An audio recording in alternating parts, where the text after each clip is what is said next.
Today's program, we will begin with a presentation by Brian Tsao.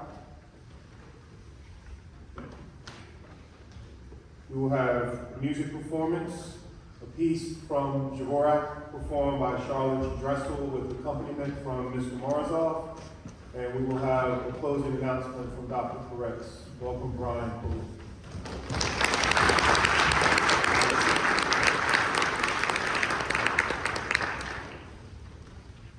Hi, I'm Brian. Today, I'll be talking to you about my summer experiences in Arkansas and the Mississippi Delta region, exploring the history of Chinese Americans in the South. Ever since I was little, I've been interested in the history of Asian Americans, as the topic was never covered in any of my classes growing up. I was very excited when I had the opportunity to be a part of the first-hand exploration of the history of Chinese Americans who arrived in the U.S. in the late 1800s. The first place I visited was the Mississippi Delta Chinese Heritage Museum, where I had the special opportunity to interview the museum archivist, C.T. Salazar. And from him, I learned that Chinese Americans arrived in the South in the late 1800s in two fashions. One group moved southward from California after completing work on the Transcontinental Railroad, while the other group was transported directly from China to work on plantations following the Emancipation Proclamation. However, the Chinese workers realized that picking cotton was too labor-intensive and also was not providing enough money to send back to their families in China. So they started small businesses, such as grocery stores or laundromats. These businesses served as one of the few places where both black and white communities were able to mingle during the Jim Crow South. One of my favorite exhibits in the museum was an old grocery store door. Having been touched by hundreds of different customers, the wear and tear of the door was visible. To me, this symbolizes the unique role of the Chinese grocery store, and how in a city with segregated drinking fountains, bathrooms, and restaurants, it remained as a hub for community interaction. Another exhibit that caught my eye was about Chinese students. For a long period of time, Chinese students were not allowed to attend white schools. Instead, they attended a one-room schoolhouse, where all grades, K to 12, were taught by one teacher. In 1924, Chinese students were barred from attending Rosedale Conciliated High School in Mississippi, which was for whites only. The parents protested the decision, which became known as Gong Lum v. Rice, the first Supreme Court case to challenge the separate but equal doctrine in Southern public schools.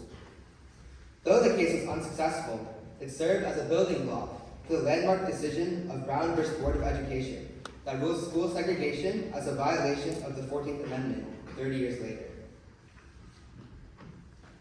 Despite discrimination, many Chinese Americans proudly served in World War II, such as a pair of brothers in the Flying Tigers Battalion.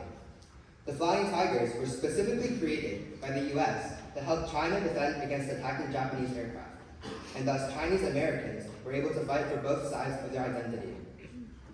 Chinese Americans in the South also had many of their own traditions, including Lucky 11 dances, active in the 1950s, where young Chinese from different Delta states would meet to socialize and relax with their friends in the community. Following my visit to the museum, I interviewed a couple of community members from Arkansas, one of which was 84-year-old Dr. James Sun, whose experiences in his family grocery store in Arkansas helped shape his core values of hard work and helping others. From age 5, he counted money, cleaned the store, and helped run the store while other kids were out playing. Dr. Sun's father also offered credit to all of his customers if needed, despite the fact that the credit was often left unpaid. Upon finishing high school in Arkansas, Dr. Sun attended the University of Texas, majoring in the pre-med track. After graduating, Dr. Sun began residency in surgery and also joined the Air Force for 2 years. At the age of 34, Dr. Sun became the youngest chief head and neck doctor in the nation. He also served as Bill Clinton's personal physician. Aside from performing life-changing surgeries on a regular basis in Little Rock, Arkansas, Dr. Sun also flew to Ukraine 3 times to perform on soldiers and civilians affected by the war. When asked about the risks of volunteering near the war front, Dr. Sun said, "I always felt like I wanted to do something. And when I talked to my colleague and he told me about the opportunity to go there and help others, I told him I wanted to go and I never hesitated." Another story I found inspiring was that of Young's Grocery, a Chinese-owned grocery store in the town of Earl, Arkansas, with a population of 1,800 people, primarily black and white. Also living in this town is 72-year-old Charlie Young and his family, the 5 people that make up the Asian population in the town. Charlie's father, Yet-Ming Young, opened Young's Grocery in 1945, which would remain the lifeline of Earl for the next 80 years. From selling hamburgers and ice cream for 5 cents to now giving egg rolls and fried rice, Charlie's mom and pop shop has catered to fulfill the needs of its town.